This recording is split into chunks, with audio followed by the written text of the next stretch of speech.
Morning everyone, and welcome to another Card and Stamping Techniques Facebook Live with me, Fiona Whitten.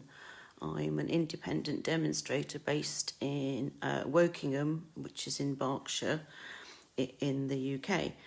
So I went onto my Facebook page last week and I shared with you a card that I said that I would show you how to make today. It's not as difficult as you think it may be. You know me, I like to keep things simple, although the acorns may actually disagree with that sometimes. But this one, I have to say, is really simple. And so this was the card that I actually showed on the Facebook page, and it's a Twisted Easel card. So it looks like a straightforward, just a normal square card when you first look at it.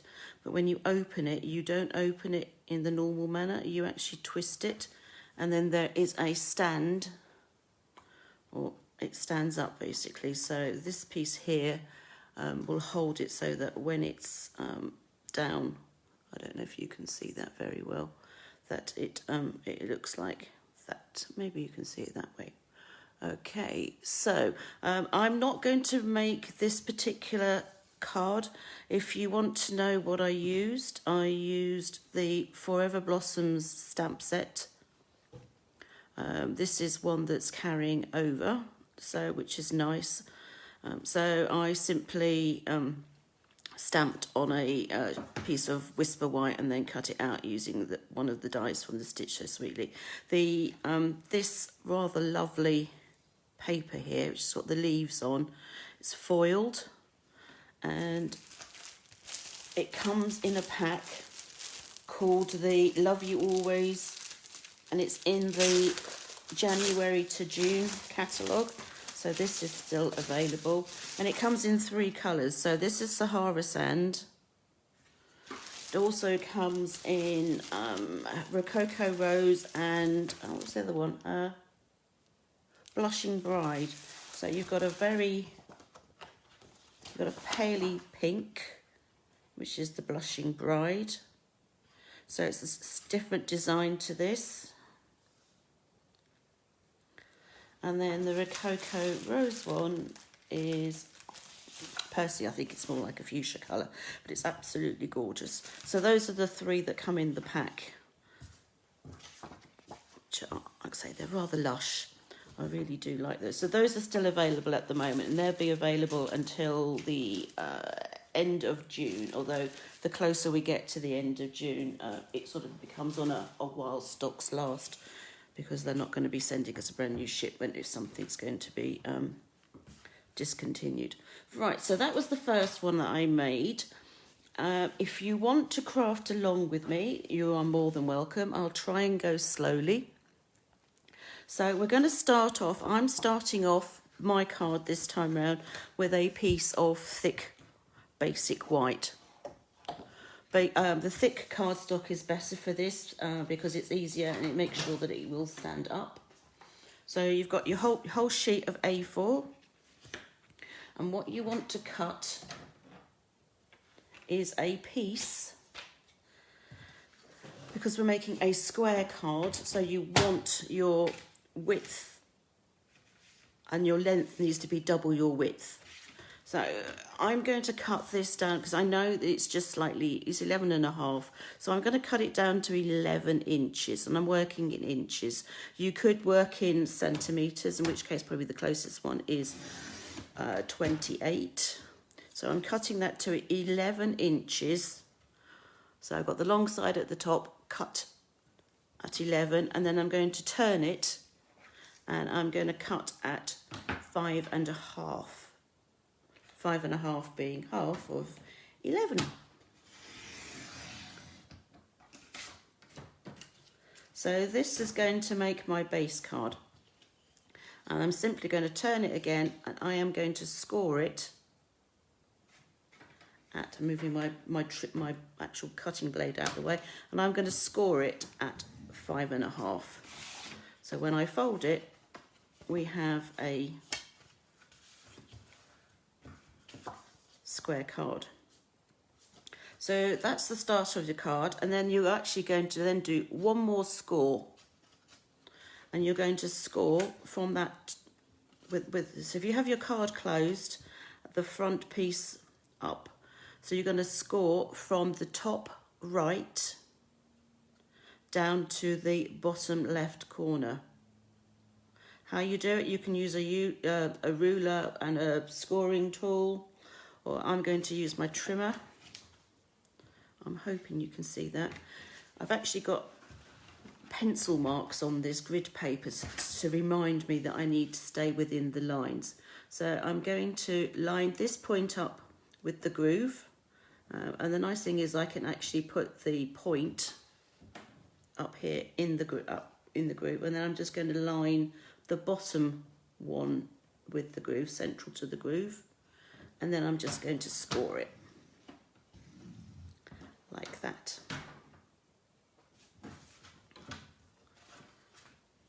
And then I can put that to one side for the time being.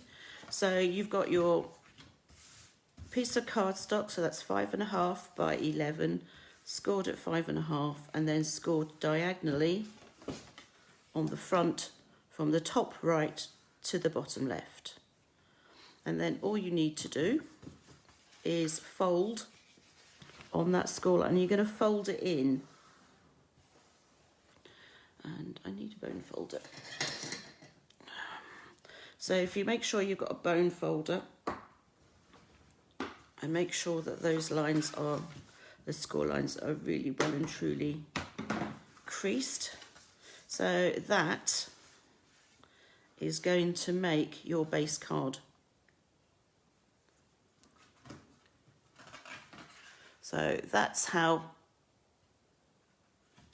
to make it, and really after that it's entirely up to you how you want to decorate it.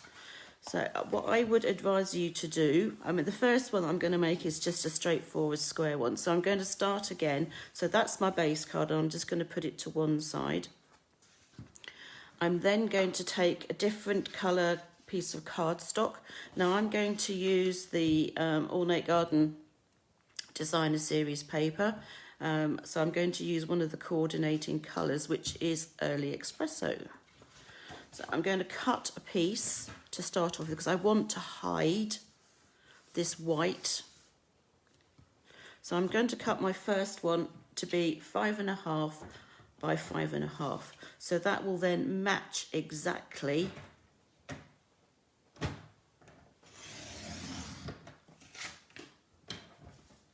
the front. So 5.5, 5.5, like so. Now the trick making the easel cards is, although you've got this piece that's exactly the same size as the front, is you don't glue it to the whole of the front. You simply glue it to the piece under the score line, and I'll do that in a moment.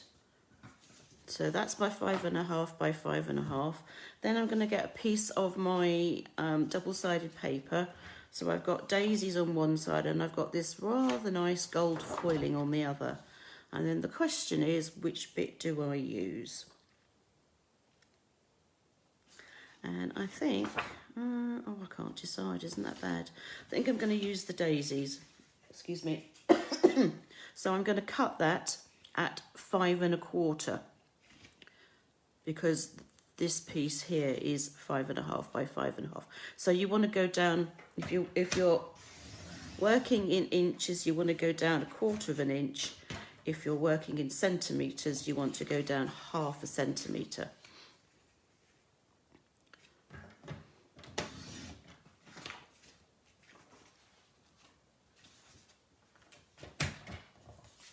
So I can now,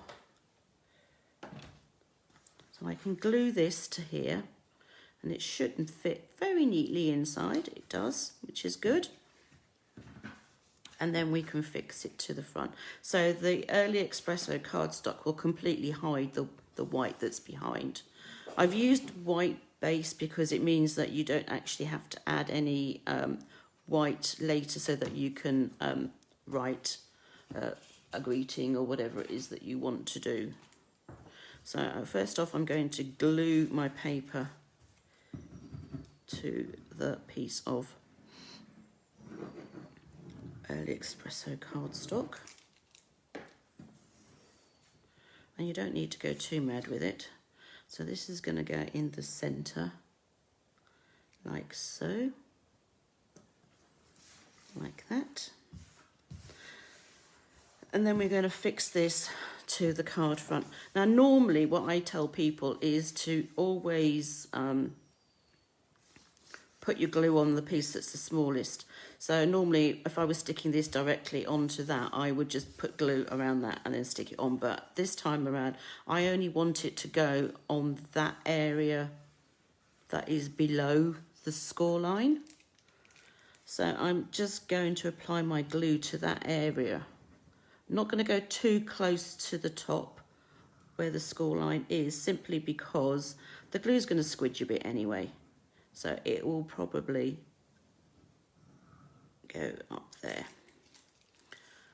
Now make sure that everything's the right way round. You don't want to be especially if you've got a piece of paper that is directional, you don't want to be putting it on upside down.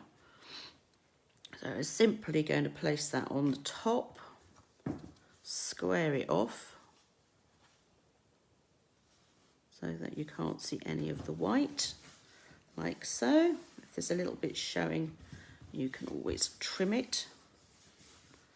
So now when I open it, that top piece, so this will then stand out as a square.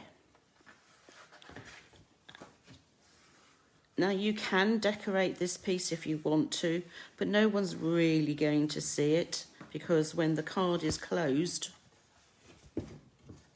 it's hidden. So that's my first part of the card. You don't have to go for making the square as big. You can make it smaller, you can put rectangles on, you can put whatever you want to. The only thing that I would say to you is to make sure that whatever you do decide to put on the front, it remains within that footprint of the base card, because there's nothing worse than putting something on and then having it sticking out here, and then you're going to have to go and get yourself a larger non-standard envelope, or heaven forbid, make an envelope, which is pretty easy to do, but why make problems for yourself? So long as you keep within that footprint, then you're fine. Doesn't matter the fact that when it's open, it's bigger because it's on display. So yeah. So then you can just simply add on whatever it is that you want to put on the front, whether you want to put a sentiment, whether you want to put a panel that you have stamped. So like this one had the a panel that I stamped and coloured. And then the other thing you then need to do is to make something that will hold up this piece when it's propped up. And again, it's entirely up to you. Now I'm actually going to decorate the inside of my card as well. So I don't want everything on the inside to be Early Espresso. So I'm going to make my square slightly smaller this time. So I know it's 5.5 by 5.5, so I'm going to cut it 1/4 centimetre smaller. So I'm going to cut it at 5.25 by 5.25. Now I will put all these measurements up when I get a chance. What I will probably do is I will add them to my blog, and then it's all in one place rather than you having to scroll through Facebook. Facebook at the moment is being a bit naughty for me, and I'm not being able to post many things as I want to. So I thought if I put it on my blog, then I know it's there. So, and then I'm going to turn over the paper. So I'm not going to use the daisies because that's kind of going to make it very, very busy. So I'm just going to use the gold foiling pieces. So I've cut my Early Espresso to be 5.25 by 5.25. So this one I'm going to cut to be 5 by 5. And again, it's up to you. If you just want to leave it blank so that you can write in there, then that's fine. If you want to add other things, that's fine. As I said, it's entirely up to you. It's your card at the end of the day. So my inside is going to look like that, so that when this stands up, it has a gold showing. And then, as I said, I'm going to use the back then to write my sentiment or my greeting. So I'm going to glue these in.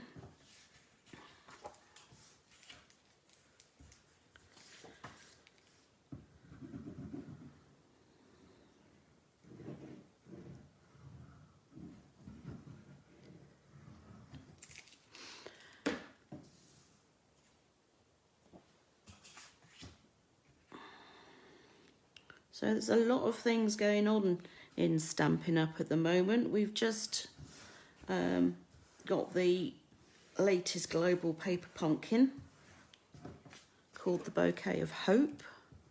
That became available yesterday. I have plans to run a Zoom chat and craft on the 8th of May.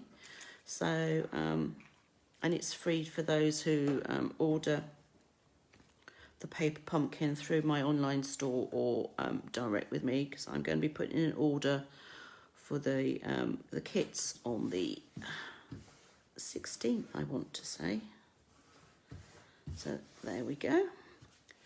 Okay, so that's my card. To prop it up, you can use all sorts of things. So on, where is it? This one, I actually made 2 layers. So I used Sahara sand, and then I used a little bit of white and the Stitch So Sweetly dies, and I just stamped friend. These are popped up on dimensionals because you want some height to it so that this piece, it can rest against it. If you have it flat, it's more likely to just slide over it, and then obviously then the card will close itself. And then I actually added some flowers that I had stamped, coloured, and then fussy cut out. So that's that one. So if you've got punch or anything like that, you can use those. So it just needs to be propped up. So if I thought I had a punch, but obviously not. So what I am going to do is, again, I'm going to use those Stitch So Sweetly dies. So these are the Stitch So Sweetly dies. So I use that one and that really small one, and I'm going to use those again. So I need those 2. You could, oh dear. You could use the oblongs. You could even use those, but these are quite large in comparison, so you might not want to go for something too large. It's really up to you. So, and then I've also got the ornate layers, which are things that coordinate with the paper. So you could go quite fussy with this if you wanted to, but I'm not sure that I do. What else have I got? I've got rectangles, and I've got other bits. But anyway, yeah, I Stitch So Sweetly at the moment seem to be my favourite dies to use, so I'm just going to stick with them. Alright, I do have my mini Stampin' Cut and Emboss machine, so I'm just going to run them through that. This is quite a handy little number when it comes to moving around with it. So I've got my plates. So these all come with the machine. So I know I'm going to need the 2 clear ones, and I know I'm going to need this one. And you'll see that each of them actually tell you. So this is for die cutting, and so it says place die cutting edge down, and then you need the white plate, and you need 2, which is the number 1 plate, and then you need 2 of the number 2 plates, which are these clear ones. So it sort of takes all the guesswork out for you, which is really, really nice. So I'm just going to pop this on here.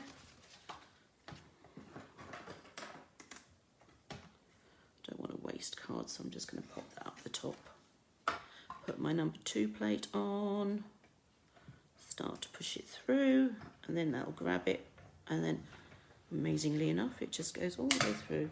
Sometimes you get a bit of a cracking noise, and then other times you do, and then you get a bit of a bang at the end, because that's when it basically comes off the end of the plates. So there's that one. So I don't need that anymore. And I've got a piece of white, and I think I might actually stamp on that first before I actually cut it out. It's a lot easier to do that than it is to try and die cut that and then stamp it out. And I'm going to use, let's see, and the other nice thing about the dies, and if you check on your box front, if it doesn't say anything here about being 90% or 80%, then you know that the images are true size. So if you have your die, you can always check to see if it fits within the space that you want to use. So I used friend for the other one, and I think I'm going to use love for this one. Soppy or what? So I'm just going to take that out of here. So I've not used that bit before, so okay. I'm going to stick to the basic white because that's what I've used for my card front, or for my card. I just need to put that on there, like that. And I'm going to use Early Espresso ink too. I haven't put the sticker on the back of that yet, but that's okay.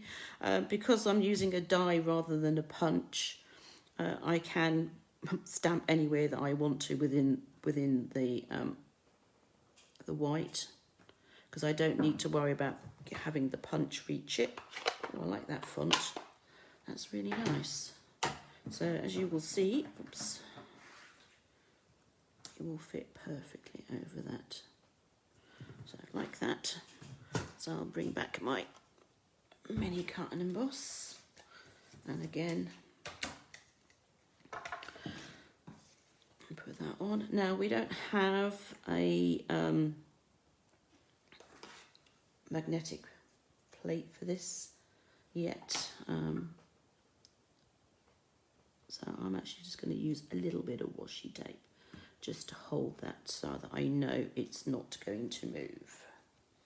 Nothing worse than taking all your time to stamp, put your die on, and then as it's running through the machine, it then decides it's going to jump. Right, that's that done. Put the machine away, out the way anyway. It's not away. So that's those. Just need to take this off.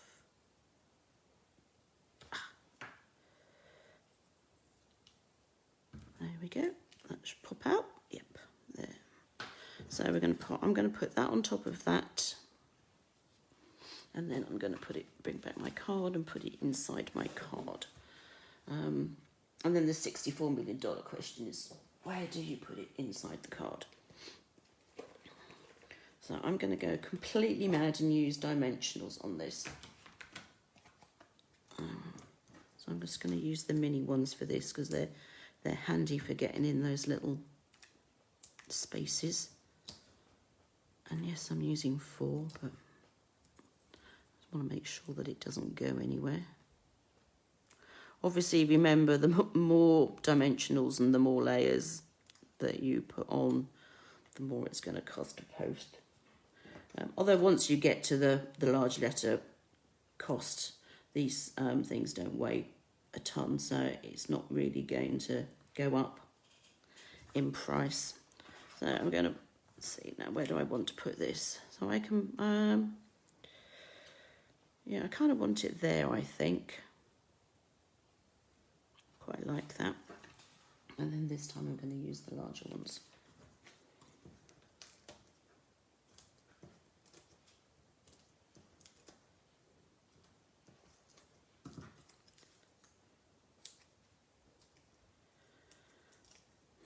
So, oops, sorry, I've gone quiet. It's the thought of having to take all those dimensional backs off. Obviously, when you open up the card and look at it, it's going to look a bit odd with that there, but the minute you prop it up, then you get the effect. So I need to put something here. I haven't decided what yet. What shall I do? What shall I do? I think I know what I'm going to do. I'm going to get these. Let's see. I can make this really, really flash. I could put that on. Oh, that would look quite nice. I don't know that it'll go through the mini big shot, the mini Stampin' Cut and Emboss, but we can but try. Let's see, will it fit on there? Yay, it will. But I need some more soft suede because that's all I've got at the moment. I'm not soft suede, early espresso. Luckily, she says, I have my super duper bag of scraps. And then it's just a case of finding a piece that will work. That piece will it fit on there? Yep. So I'm not done with the Stampin' Cut and emboss. God, yeah, that's a mouthful, that. Stampin' Cut and Emboss machine. So again, I need my number 1 and my 2 number 2 plates. This time, I'm going to put that on there. Not too worried about. Let's see. So long as that is on the cardstock and the cardstock is on the plate, then I know I'm good to go. That's it, like that. Oh, fingers and thumbs as well, which is not good. Let's try it.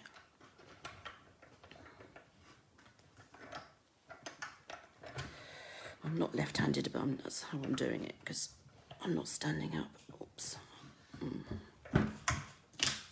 Right. Something tells me it doesn't want to go through. So I'm not going to force it. That's the one thing I've learned, is you don't force these things through. So I really need to go and use my big machine.